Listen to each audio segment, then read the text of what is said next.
ఉన్ననైతే ఉంటున్నాం భార్యగానే, ఉన్ననైతే ఉంటున్నాం భర్తగానే, ఉన్ననైతే ఉంటున్నారు పిల్లలుగానే. ఎవరి బాధ్యతలు వారు తీసుకుంటేనే అక్కడ ప్రేమ అనురాగాలు ఉంటాయి. అవునా కాదా?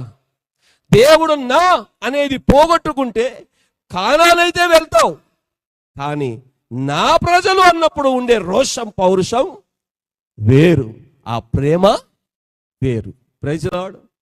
క్రైస్తవులుగా అయితే బ్రతుకుతున్నారు చాలా మంది, పరలోక నిరీక్షణ కలిగే ఉంటున్నారు, కానీ ఈ ప్రయాణములో దేవుని ప్రేమ, దేవుని సహవాసం, ప్రైజ్ లార్డ్, హల్లెలూయా, అప్పుడుకప్పుడే ప్రేమ. దేవుడంటే అప్పుడుకప్పుడే ఏవేవో ఆలోచనలు.